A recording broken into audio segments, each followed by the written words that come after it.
বাংলার আধ্যাত্মিক ইতিহাসে কিছু স্থান আছে যেখানে গেলে শুধু চোখ নয়, মন অনুরব হয়ে আসে। এই স্থানটি বিশ্ব জাকের মঞ্জিল। শতাব্দী আগে ভারতবর্ষের সিরহিন্দ থেকে একটি আলোর ধারা প্রবাহিত হয়েছিল, যার উৎস ছিলেন মহান সাধক ইমাম রব্বানী সিরহিন্দি রাদিয়াল্লাহু তাআলা আনহু। সেই আধ্যাত্মিক ধারায় এক উজ্জ্বল উত্তরসূরি ছিলেন হযরত খাজা এনায়েতপুরী সাহেব রাদিয়াল্লাহু তাআলা আনহু, যিনি বাংলার মাটিতে তরিকতের আলো ছড়িয়ে দেন। নিঃশব্দ সাধনা আর মানব সেবার মাধ্যমে এই ধারাবাহিক সাধনা, ত্যাগ ও ভালোবাসার স্মৃতিচিহ্ন হিসেবে গড়ে উঠেছে বিশ্ব জাকের মঞ্জিল। এটি শুধু একটি স্থাপনা নয়, এটি একটি পথ যেখানে মানুষ আত্মা শুদ্ধির খোঁজে আসে, নীরবতায় খুঁজে পায় আলোর ঠিকানা। আজও এখানে এসে থেমে যায় সময়, কমে যায় শব্দ, আর হৃদয় বুঝতে শেখে আত্মার প্রকৃত শান্তি কোথায়।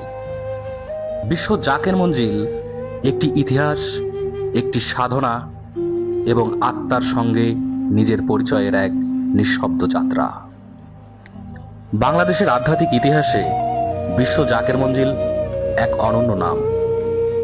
এই দরবার শরীফের ইতিহাস জড়িয়ে আছে মহান সুফি সাধক হযরত খাজা এনায়েতপুরী সাহেব রাদিয়াল্লাহু তাআলা আনহু এর সঙ্গে। তার নির্দেশ ও আধ্যাত্মিক অনুমতিক্রমে তার অন্যতম খলিফা হযরত শাহ সুফি খাজা বাবা ফরিদপুরী বাংলার ফরিদপুর জেলার সদরপুর উপজেলার ১৮০ গ্রামে খানকা প্রতিষ্ঠার দায়িত্ব গ্রহণ করেন।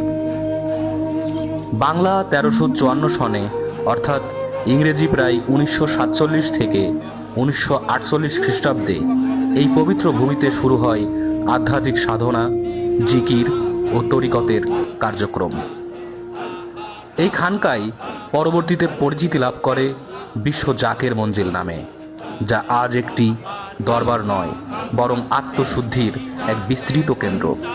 এখান থেকে নিয়মিতভাবে জিকির, দোয়া মাহফিল ও তবলিগের ধারা বিস্তৃত হয়, যেখানে জাত, ধর্ম, শ্রেণী ভেদাভেদ ভুলে মানুষ একত্রিত হয় আল্লাহর স্মরণে। এই খানকাকে কেন্দ্র করেই পরবর্তীতে শুরু হয় ওরস শরীফ। ওরস শরীফ মূলত এই মহান সাধকের ফয়েজ ও স্মরণকে ঘিরে প্রতি বছর আয়োজিত হয় একটি বৃহৎ আধ্যাত্মিক মিলন মেলা। আজও প্রতি বছর বিশ্ব জাকের মঞ্জিলে অনুষ্ঠিত ওরস শরীফে দেশ বিদেশ থেকে লক্ষ লক্ষ আশেকান ও জাকেরান ভক্তরা অংশগ্রহণ করেন। জিকির, দোয়া, মিলাদ ও নজরানার মাধ্যমে এই দরবার